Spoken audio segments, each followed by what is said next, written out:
Happy Thursday, Run Try Bike community, and welcome to our Fiery Embers show. Today, I'm being joined by Amy Golumbia, and I hope I pronounced that correctly, but she can correct me when she comes on.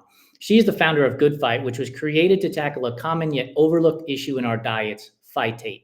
We're going to talk a bit about that, but this show is about getting to know Amy through off-the-wall questions that I have here and just straight-up conversations and laughter. Before we bring her on, do me a favor and subscribe, rate, and review the Everyday Athlete podcast on your favorite podcast platform. We have 9 shows, which means there is something for everyone on our network. So go check them out, enjoy them, and then don't forget to subscribe, rate, and review. Without further ado, let's bring Amy onto the show. Hey, Amy, how are you? Hey, Jason. Good. How are you? I am fantastic. Thank you for joining me today. Oh, thanks for having me on the show. I'll give a little bit of background so that people understand how we got connected. It was in, I think, late October, early November.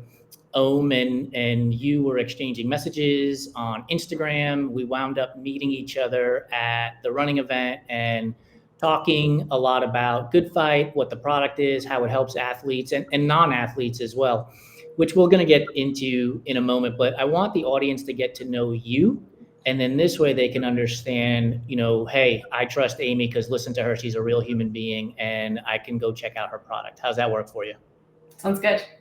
So we talked in the green room a little bit, which is funny because I wrote this question down prior to that conversation about you being a competitive trail runner. So what I want to know is, what is your favorite part of trail running? Is it uphill or is it downhill?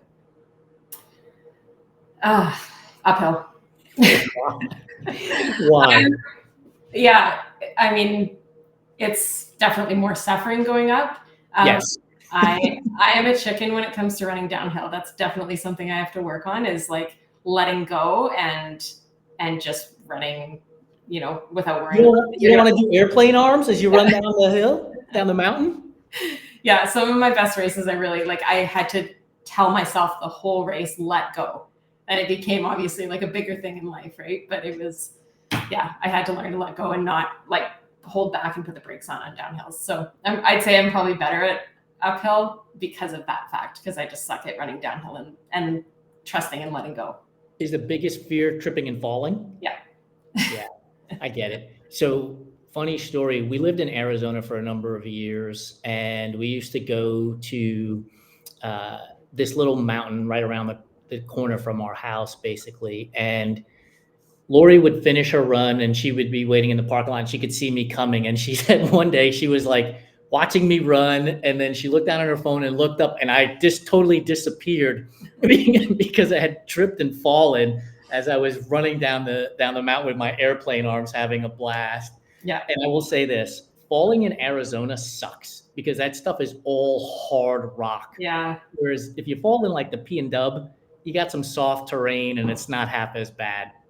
So I understand the fear of falling, but you got to let go. I mean, you're an entrepreneur. You started a business. You're taking on bigger fears than tripping and falling on a mountain. I know.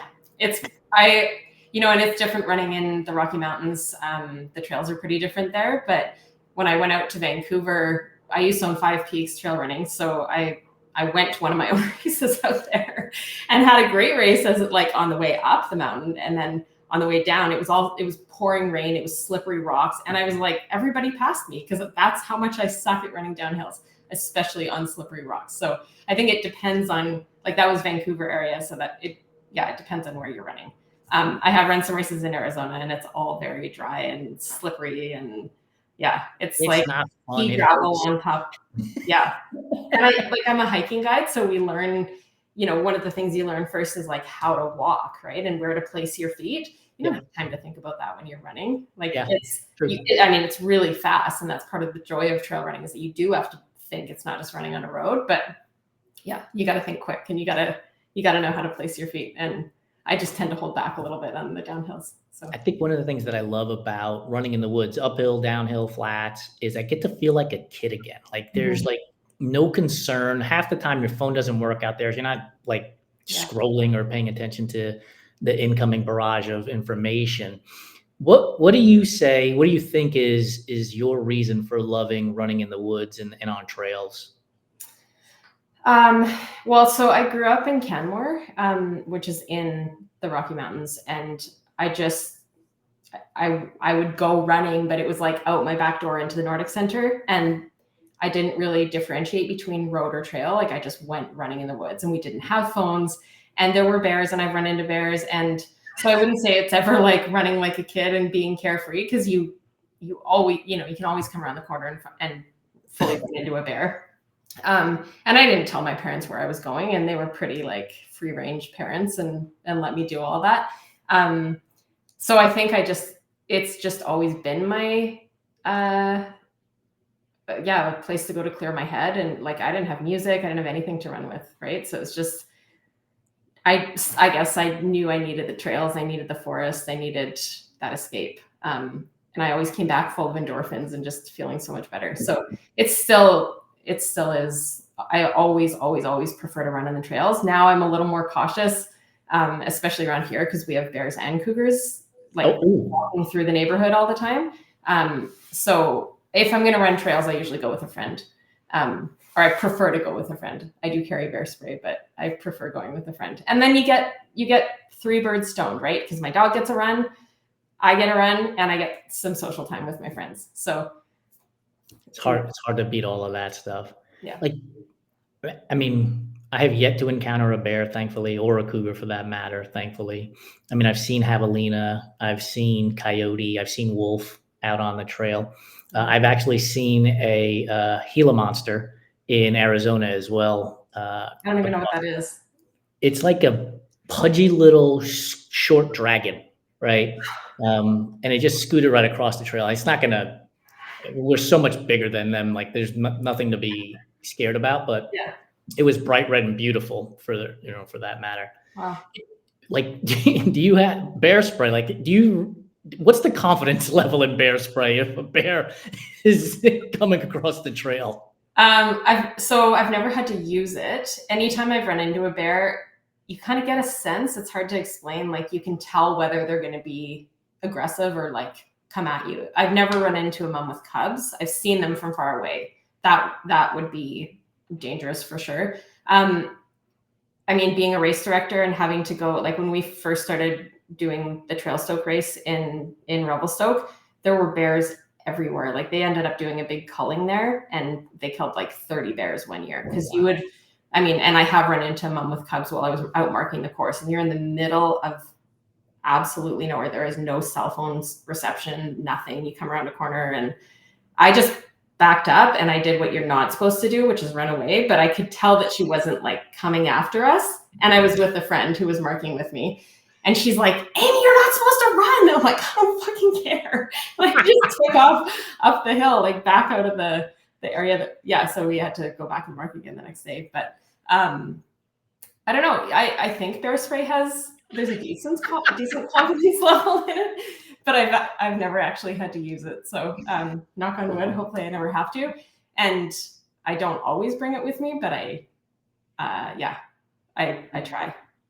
And some of us here run with a knife too, because you're like, if you get in a fight with a cougar, you're not going to have they have double eyelids, and so the bear spray wouldn't work on them because I can't remember what. Anyways, you have a better chance of like using a knife with a cougar. And if it's your time to go, it's your time to go. If I have to use a knife against a cougar, I'm too close to the cougar, right? Like, and the chances of getting it out of your pack, This is why I prefer to run in Europe. Like there are no big predators there. So it's, you're getting the adrenaline on a run, but you're also getting a bit of adrenaline wondering if you're going to come around the corner and run into a big scary animal sometimes. All of our listeners who are about to press register on that trail run are like, well, maybe not. Running in Canada has its ups and downs for sure. When you're telling that story about running away from the bear, all I kept thinking was, you don't have to be the fastest. You just can't be the slowest. Yeah. Good luck, friends. I'll see you around. It was, And I mean, if you're hiking with your kids or something, like when I go hiking with my kids, of course, I'm going to go in a group and I'm going to bring bear spray. And I don't camp. I grew up camping in a tent. Now I have a camper van because I'm such a chicken. I love it. Like it's old, it's super old, but at least it's got 4 walls, and there is no, kids need to pee in the middle of the night, and I'm not leaving the trailer in the middle of the night. So whether it's a bucket or like a toilet, or yeah, it's just nice to have four walls around me for rain and for bears. And yeah, one day I'll go back to tenting and backpacking and all that. But I fully admit I'm just a chicken. So stay safe as much as you possibly can, obviously, is the rule. Stay not dead. That's my goal. I just don't want to die out there. You've mentioned being a race director a couple of times. We've seen all kinds of stuff at races at the aid station. What's been like the oddest request when you were running the Five Peaks for like aid station food? Did somebody ask like, "Hey, will you have X?" And you were like, "How are we going to get X to the aid station? What are you talking about?" I don't know that we ever had a request. I prided myself on having really good aid station food, not just like a banana or an orange at the end of a race. Like we really worked hard at that to differentiate ourselves from other races. And the Five Peaks races were all kind of shorter, like 5 to 20K races. With Trailstoke, which is now Trent Selkirk's, and I don't own any of these races anymore, but a few times, like these are, 5-day stage races, and it's epic. And like you're going up some pretty crazy mountains, up and down some pretty crazy mountains. And there was a year where, it doesn't matter how many times you tell people, bring weather appropriate clothing, bring a buff, bring a toque, and we check their bags and everybody has it, but you still end up with somebody that threw their hat away or something. And then you're in a snowstorm. So, we had chocolate covered bacon one year. One year I remember sending somebody, because it was so cold, I sent them for Lipton soup. And then people were coming up to me at the end of the race. Like I'm talking a little like packets of like cheap Lipton soup. And we somehow put it in one of the big dispensers, and people were like, "What was that out on course? That was liquid gold." Like it's salty, it's hot, it's got like a fatty flavor to it. And they were just like, "This is the best thing ever." Because that's all you want when you're out in the cold, right? That's exactly right. I'd say that was like, that was probably our most popular. Oddly enough, the chocolate covered bacon didn't do that well. I was like, "What? Do you know how much money we spent on this?" I don't know. I thought it was going to be a hit, but it wasn't. People wanted, they still want their gels or their fruit, or salted watermelon was a good one. I'm trying to think what else has done well. For me, when I do long races, I want salt and fat. I don't like all the sugary stuff, but that's just me. Chocolate covered bacon leads me to think about our last week's Food Fight Friday at the aid station, which is now presented by Seven Summit Snacks. And Adam from Community Trail Running, who's up in your neck of the woods, he's over in Crow's Nest Pass. Oh yeah. He presented to me these following three food options, and the game is you have to eat one, you have to toss one, and you have to carry one. He set it up that we were, somewhere in the middle of a 50K in Alberta, and the three options were chocolate covered almonds, chocolate milk, lactose free if you have that issue, and chocolate crickets. So I'm going to put this on your plate now. Which of these three items are you going to eat? Which of the three are you going to toss? And which of the three are you going to carry? Oh, toss the milk, carry the crickets, and eat the almonds for sure. I carry the crickets because they're light, and I can't quite get my head around. Like I've had the knack bars and stuff, and I get it. It's a brilliant form of protein. It's so lean, it's so good for you. And I have eaten grasshoppers and ant eggs in Thailand, like deep fried. And they weren't terrible. They tasted like chips. So like I get that we have a very different way of thinking about protein here, whereas they're like, we eat anything that moves because we don't have the luxury of choosing our protein. So but I think I'd probably carry the crickets. Wouldn't want to take that risk in the middle of a 50K. Yeah, but you're in the woods anyway. What's the difference?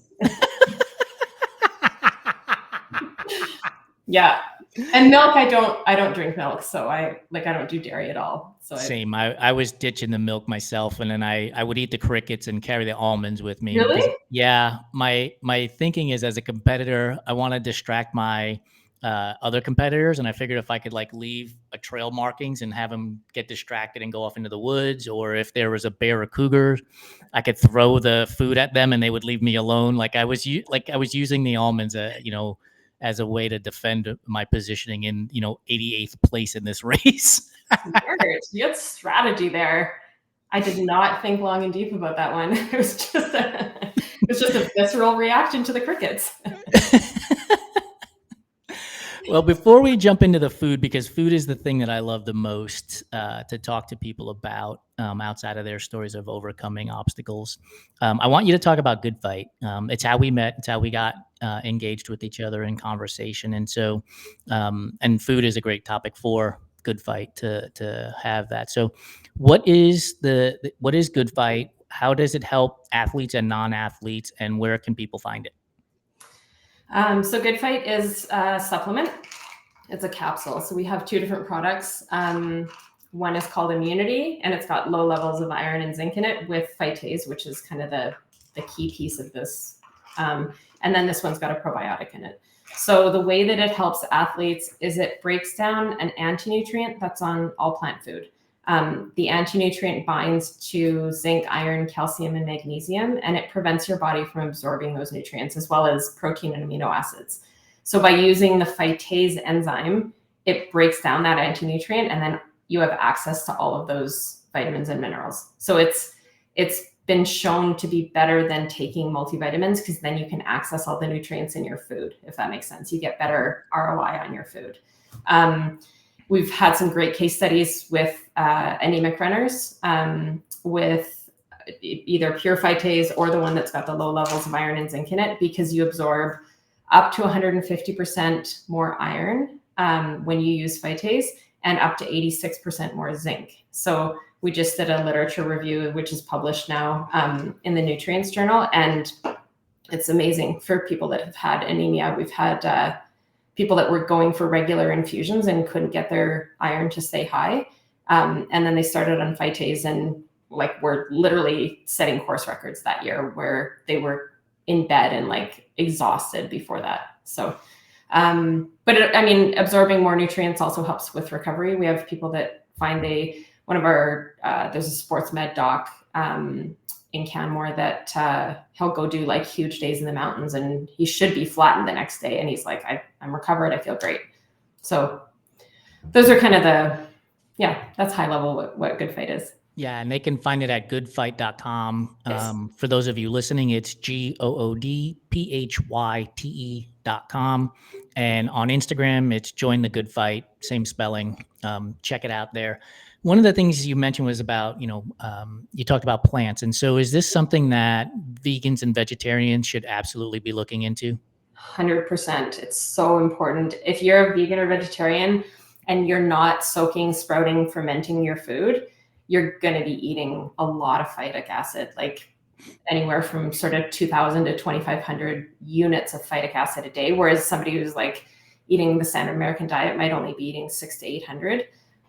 So you often see vegans and vegetarians that, they get anemic, they get weak, they don't look good because they're not preparing their food properly, and they're not soaking and sprouting and fermenting all of their legumes, all of their beans, nuts, seeds, that kind of thing. So really, really important for vegetarians and vegans. Awesome. And we'll put that in the show notes, the website, as well as your Instagram handle, so people can come check you out. So let's stick with the food. I would not pretend to be this master journalist, but I was scrolling your Instagram account, and I think I went all the way back to 2023. And there's an image of you on the podium with a pretzel around your neck. And I'm a huge baseball fan, so pretzels and mustard are a key to my nutrient survival when I'm at a ball game, clearly. Like, tell me, how does this come about where you end up with a pretzel? I'm presuming as an award. I don't know. Give me the story. Those were their medals. It was a race in, was it Kimberly? I think Kimberly, which is just a couple hours from here. It's called Round the Mountain. It was like a 22K race, I think. And I'd never run it before. I heard it was great. It started with like a 8K uphill. It was crazy. And then a whole bunch of like boulders.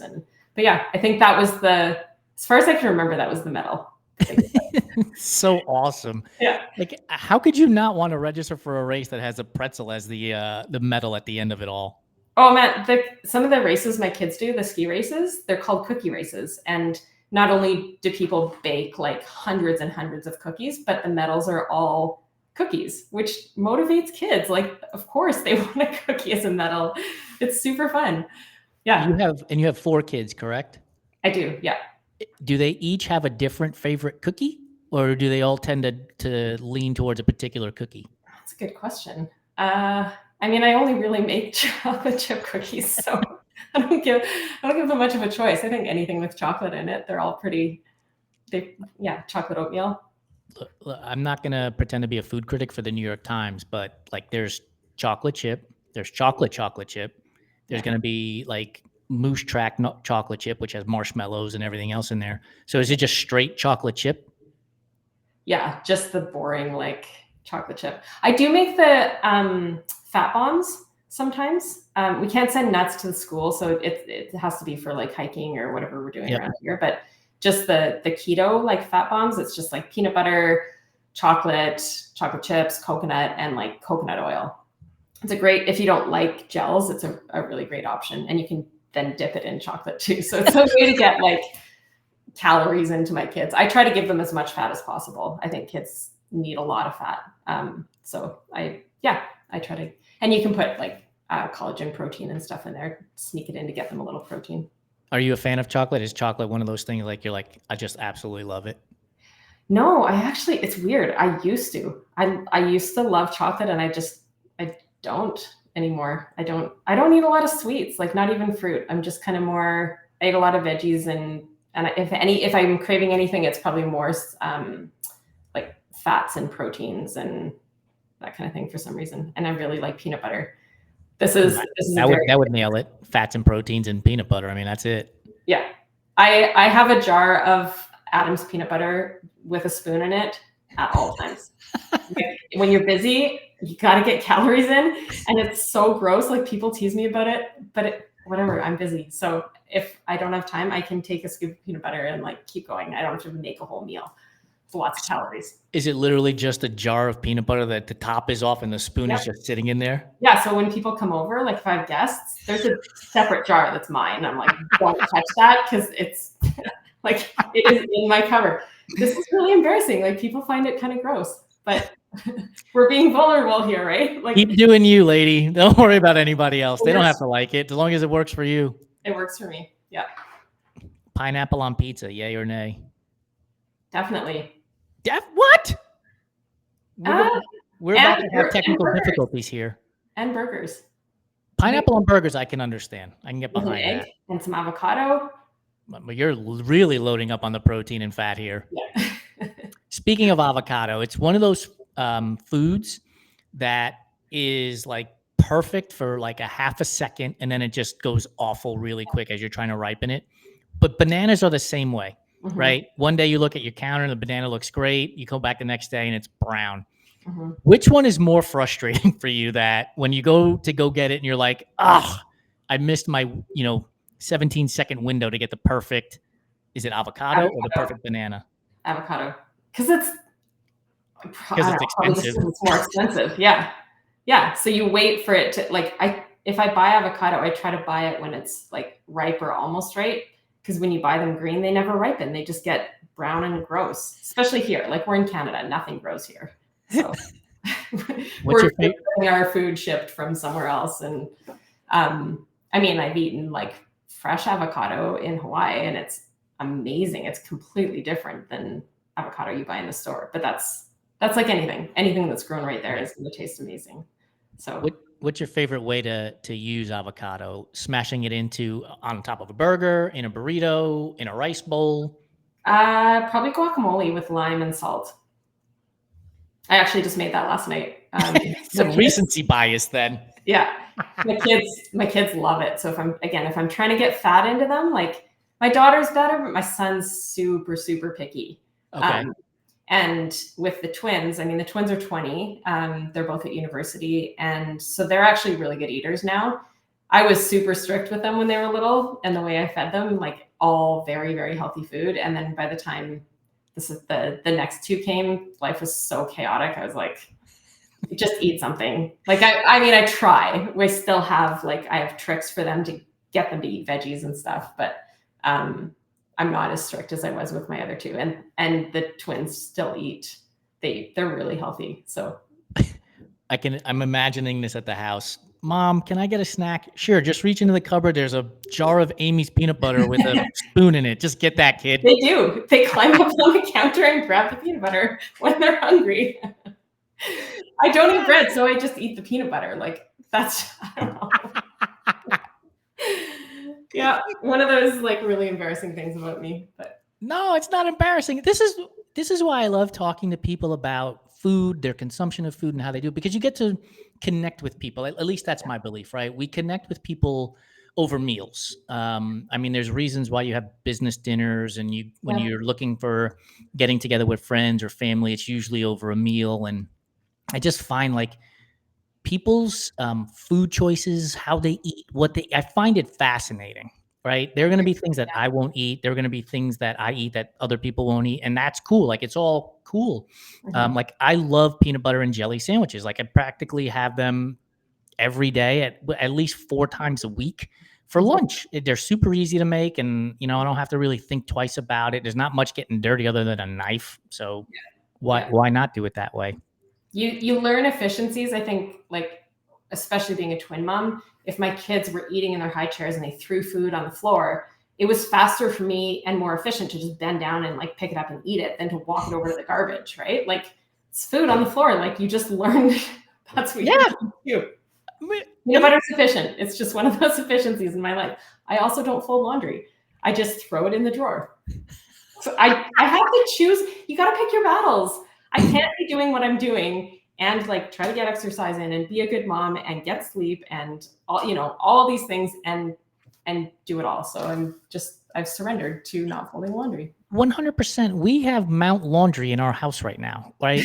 Like you have no idea that the shirt I have on right now, whether it came out of the bottom of the bin and is wrinkled to the high heavens or not. You have no clue. So why am I worried about this? Yeah. Right? Who cares? Go do the things that you enjoy in life. And folding laundry is not one of them. That's for sure. Nope. Someday if somebody wants to fold my laundry and I can pay them for it, great. Right now, I just don't. I hang my business clothes. Obviously, there's like a presentation. Yes. Thing, going to a meeting. Those are hanging. But for the most part, there's way too much laundry and it's going to kill me if I try to. What is that woman that does all the she folds everything perfectly and all the Marie Kono or something like that. The Netflix person. Yeah. Maybe if I'd never had another sip of caffeine in my life and didn't have anything to do, but that's not going to be my life. And I don't know. I don't know if it ever would be, even if I had the time. But I respect it. Again, right? If it works for you, do it. It doesn't work for me, so I'm not doing it. Yeah. So we're running out of time here, but again, my journalistic research and investigation came across a post where you tagged a place called Goldie's Donuts. And you hear all the bad things that I eat.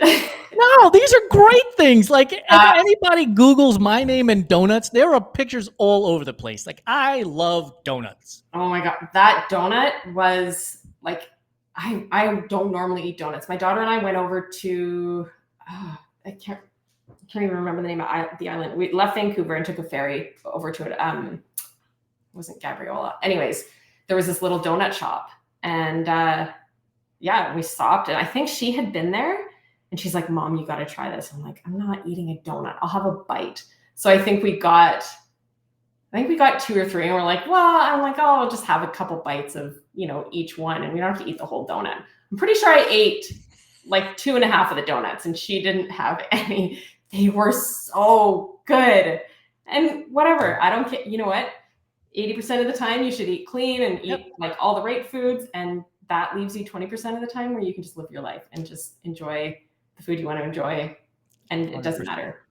Like I love donuts and Lori says it all the time. I'm like, I'm 51 now, but my whole life I've been whatever age I was going on 90. Like I love old fashioned donuts. Like it doesn't need to have powder on it or jelly in it. Just a plain donut. I'm like in seventh heaven. Give me my cup of coffee and a donut and we're all good to go. Like I can sit there and I'll read my newspaper and I'll shake my fist at the clouds, yelling at everything. Is that what you eat during races? Do you ever eat donuts during? I don't know that I've ever had a donut during a race, but I had, like when I raced Cocodona in 2021, I had Impossible Whoppers and Klondike bars when I was in Prescott. I had like this massive hankering for those things, and I asked my crew chief to make sure that they were at that aid station when we got there, and it was like utopia. It was so amazingly good. You got to listen to yourself when you're craving something in a race, I think, because 100%. Or in general, because your body's telling you what it needs. Yeah. We do a Thursday trivia, and it'll come out here in a little bit for us today as well. But a couple of weeks ago, I had put in an event on our website called the Moon Pie Move, and it was an event in Nashville, Tennessee, sponsored by Moon Pie. And so I asked our audience, what's a race? Who is a race sponsor you would want to have? And I came up with the Oreo 100. It would start in Oceanside. It would come into Redondo Beach and finish at the Pacific Ocean. So it would spell Oreo, and the Oreo 100, just have Oreos at every single aid station. So as we wrap up this Fiery Embers, what's an event sponsor you would love to have as somebody you could, have the food all along the way? Oh my gosh, what's it called? Epic.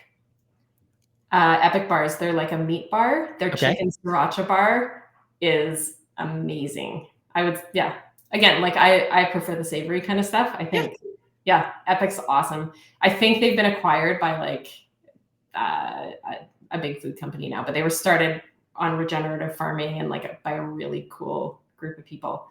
And their food's amazing. And they have really hilarious, or they used to do really hilarious April Fool's jokes. Like they were like, we came out with a placenta bar. And like, my husband was like, did you see this? And I'm like, it's April 1st, right? Like no one's going to buy a placenta bar. Anyways, yeah. On that note, we're going to have to reach out to them because I think the Epic Ultras on April 1st would be a fantastic event. And instead of making it like a 100-miler, we just make it like a 1.00 kilometer race, as part of the whole April Fool's Day concept. So we'll reach out to them and we'll see if we can get a whole new event going because of this relationship we've just invented. I like it. Amy, thank you so much for joining us. We really appreciate your time. For you watching and or listening, check out Amy's business, which is GoodPhyte, GoodPhyte, goodphyte.com. It'll help you become healthier, shall we say. I don't know if the FDA will allow me to say that, but it will help you with your digestion and recovery, as Amy points out. Lots of good information there. Look for us on February 13th, a week from today, when Razik Raouf from Running Sucks 101 joins me on the next Fiery Embers, and we're going to be talking about movies and TV shows in your hometown and whether or not you find yourself more motivated to watch those shows and run to them while you're on the treadmill. Amy, thank you so much. Have a great rest of your Thursday. Thank you. You too, Jason. It was good to talk to you. Take care.